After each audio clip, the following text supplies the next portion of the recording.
Welcome to our channel Taste My Food.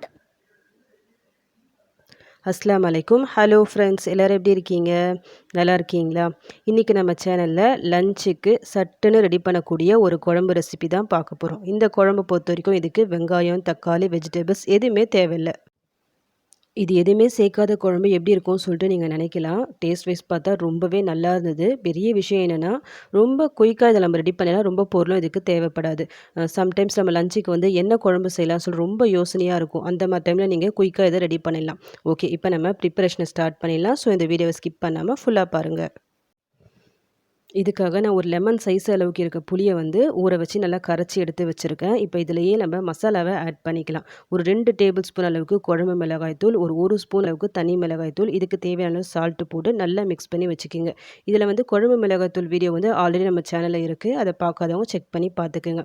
ஒருவேளை நீங்கள் மிளகாய் தூள், தனியாத்தூள் தனித்தனியாக அரைக்கிறதா இருந்தால் உங்கள் காரத்துக்கு ஏற்ற மாதிரி இதில் போட்டு நல்லா மிக்ஸ் பண்ணி தனியாக எடுத்து வச்சுக்கிங்க. இப்போது இது எல்லாத்தையும் நல்லா மிக்ஸ் பண்ணி எடுத்தாச்சு. இது அப்படியே இருக்கட்டும். நெக்ஸ்ட்டு நான் பூண்டை வந்து இந்த மாதிரி உரித்து எடுத்து வச்சுருக்கேன். எந்த அளவுக்கு நான் எடுத்திருக்கேன்னா 2 முழு பூண்டை வந்து இந்த மாதிரி உரித்து எடுத்து வச்சுருக்கேன். இதுவும் அப்படியே இருக்கட்டும்.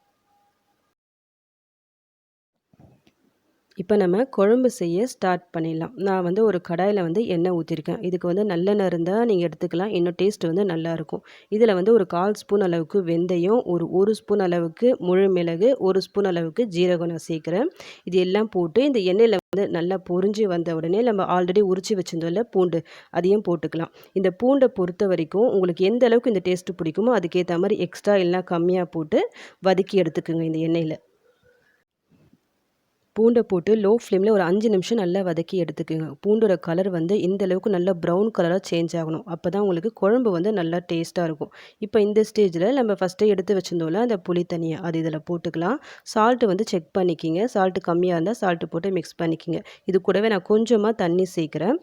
இது எல்லாத்தையும் போட்டு நல்லா ஒரு கொதி வரணும். அது வரைக்கும் நம்ம வெயிட் பண்ணலாம்.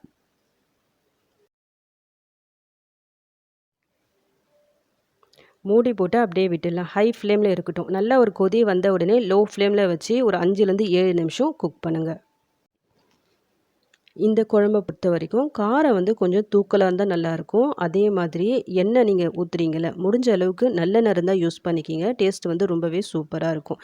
நான் வந்து ஒரு 10 நிமிஷம் அப்படியே விட்டுட்டேன் லோ ஃப்ளேமில். இப்போ ஓப்பன் பண்ணி பார்க்குறேன். பாருங்கள், குழம்பு வந்து நல்லா திக்காகிட்டு அந்த எண்ணெய்லாம் பிரிஞ்சு மேலே வந்திருக்கு பார்த்தீங்களா? அவ்வளோதான். இப்போ நம்ம ஸ்டவ் வந்து ஆஃப் பண்ணிடலாம். அவ்வளோதான். இப்போ நம்மளுக்கு குழம்பு வந்து சூப்பராக ரெடி ஆயிடுச்சு. எவ்வளோ குயிக்காக நம்ம ரெடி பண்ணிட்டோம் பார்த்தீங்களா? ரொம்பலாம் டைம் எடுக்காது. ரொம்ப ஈஸியாக ரெடி பண்ணிடலாம். டேஸ்ட்டும் ரொம்பவே நல்லாயிருக்கும். இதை நீங்கள் சாதத்துக்கு தொட்டு சாப்பிடும்போது இதுக்கு சைட் டிஷ்ஷாக உருளைக்கிழங்கு பொரியல், அப்பளம் இதை வச்சு சாப்பிட்லாம்.